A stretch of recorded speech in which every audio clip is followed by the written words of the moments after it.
Mais Flick, dis-moi pourquoi tu laisses Pedri sur le banc. Je veux vraiment savoir, sérieux. Je veux savoir. Les gars, j'ai failli faire une crise cardiaque. Pénalty logique, bien arbitré cette fois. Je vous jure, j'avais peur. Je priais pour que l'arbitre siffle la fin. On souffrait, c'était dégueulasse. Flick, gère-nous. On est des humains aussi, pas des machines. On a trop bien joué cette saison pour se faire éliminer comme ça. Faut mieux gérer ces moments-là, coach. Mais au final, personne n'a dit que ça allait être facile. Je suis fier. On est qualifié pour les demi-finales. Ça fait 6 ans qu'on attendait ça. Ce sera le Bayern ou l'Inter maintenant. Faut être prêt. Une petite leçon d'allemand élevée 2 à 180 décibels dans le vestiaire.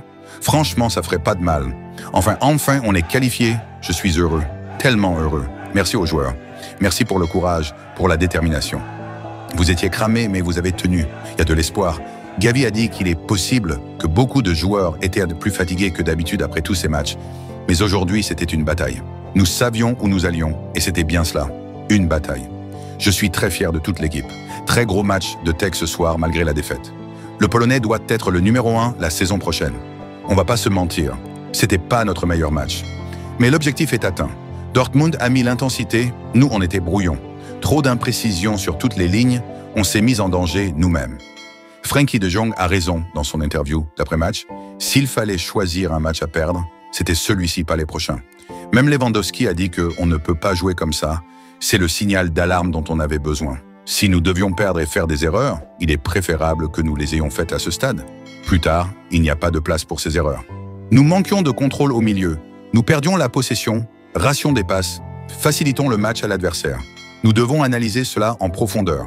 Vous ne pouvez pas jouer à 90%, 75% ou même 95%.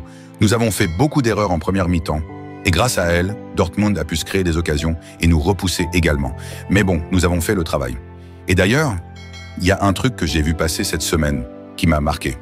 Matuidi, le vrai Blaise, il a dit un truc sur LinkedIn que je veux partager avec vous parce que ça ressemble exactement à notre vestiaire aujourd'hui. Il a dit « Ce qu'on ne vous montre pas dans les vestiaires, c'est qu'on n'est pas tous amis, loin de là. Mais gérer ça, ça transforme la performance d'une équipe. » Et franchement, ça me parle. Parce que notre équipe, elle fonctionne justement comme ça. Pas d'ego, pas de jalousie, pas de guerre d'ego pour une place. Chacun tire l'autre vers le haut, on sait pourquoi on est là. On ne cherche pas à briller tout seul, on veut gagner ensemble. Il y a du respect, de la confiance, même quand c'est dur. Et c'est pour ça qu'on est là aujourd'hui, en demi-finale. Donc je respecte à fond ce que Matuidi a dit et je suis fier que notre équipe le vive pour de vrai, pas juste en discours. Moins d'ego, plus d'entraide et ensemble vers les sommets. Ce match, c'est un rappel. Quand tu baisses le niveau, quand tu ne te bats pas sur chaque ballon, tu risques une mauvaise surprise. Et aujourd'hui, c'est passé tout près. Mais maintenant, place à une demi-finale historique. 180 minutes pour écrire notre histoire. Et j'ai confiance en ce groupe. Comme nous l'avons vu aujourd'hui, ce n'est pas facile. D'un côté, je pense qu'avoir beaucoup de jeunes joueurs dans l'équipe fait de ce match une bonne leçon pour eux, que la Ligue des Champions reste la Ligue des Champions, et qu'il faut toujours être préparé. Flick a parlé, et voici ce qu'il a dit.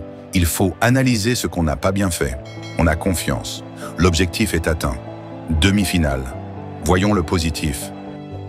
Pedri, il avait besoin de repos, il a beaucoup enchaîné. Inigo, il avait un jaune, on ne voulait pas risquer. Ce n'était pas un bon match. Je comprends les doutes. Mais on va rebondir.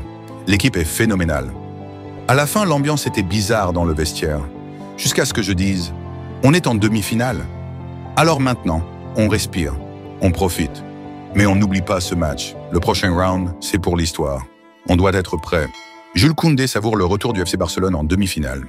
Le FC Barcelone est sans doute passé par des moments de doute dans ce quart de finale retour de Ligue des Champions et s'est d'ailleurs incliné 3-1 du côté du Borussia Dortmund, mais valide bel et bien sa qualification dans le dernier carré grâce à son succès 4-0 à l'aller. C'est la première fois depuis 2019 que les Blaugranas reviennent à ce stade de la compétition, de quoi ravir Jules Koundé. Une soirée compliquée, ça donne l'impression qu'on a perdu et qu'on n'est pas passé, mais on est en demi-finale. On est encore sur tous les tableaux. Il faut donner du mérite à cela. Même si on aurait pu faire mieux ce soir, reconnaît le latéral droit sur Canal+, avant de donner rendez-vous pour la suite. Je pense qu'on fait partie des favoris de la compétition, mais on verra qui on joue en demi-finale. Je n'ai pas de préférence entre l'Inter et le Bayern. Le joueur Yamal dans un soir sans briller, auteur d'un but plein d'audace lors du match aller, Lamine Yamal a cette fois-ci brillé par son absence au Westfalenstadion. Peu trouvé, l'ailier droit de 17 ans n'a pas eu une seule occasion de dribbler Daniel Svensson et a perdu dans son camp un ballon qui aurait pu coûter cher si Adeyemi s'était montré plus précis sur une frappe du pied gauche. 45. À part sur un tir du pied gauche dévié par Ben Sebaini, 52e, il s'est montré très peu influent, comme le symbole d'une attaque inhabituellement atone, au point de détenir le record du nombre de duels perdus au cours de la rencontre, 9. 22. La belle série a pris fin. Invaincu en 22 matchs depuis ses débuts en Catalogne, Wojciech Szczęsny a concédé sa première défaite avec le maillot blaugrana. Il n'égalera donc pas Johan Cruyff, invaincu pour ses 23 premiers matchs à Barcelone, et ne dépassera pas Cesc Fabregas, qui n'avait pas connu la défaite lors de ses 30 premières apparitions avec l'équipe A du Barça. On est le Barça, on a d'autres matchs à jouer pour espérer les 3 titres. Voici les prochains matchs 19 avril. Réception du Celta Vigo, 32e journée de Liga. 22 avril, match à domicile contre Majorque. 26 avril, finale de la Coupe du Roi face au Real Madrid sur terrain neutre. 29 avril et 6 mai, éventuelle demi-finale, aller-retour contre le Bayern ou l'Inter. 4 mai, déplacement à Valladolid. 11 mai, Clasico, retour à la maison contre le Real Madrid, 35e journée. 14 mai, derby contre l'Espagnol à l'extérieur. 18 mai, réception de Villarreal. 25 mai, dernière journée à Bilbao. Chaque match est une finale. Chaque point compte. Chaque minute peut faire basculer cette saison dans la légende. Le Barça est prêt, Flick est prêt, et nous, on est là pour le vivre. Barça s'est battu, s'est fait respecter.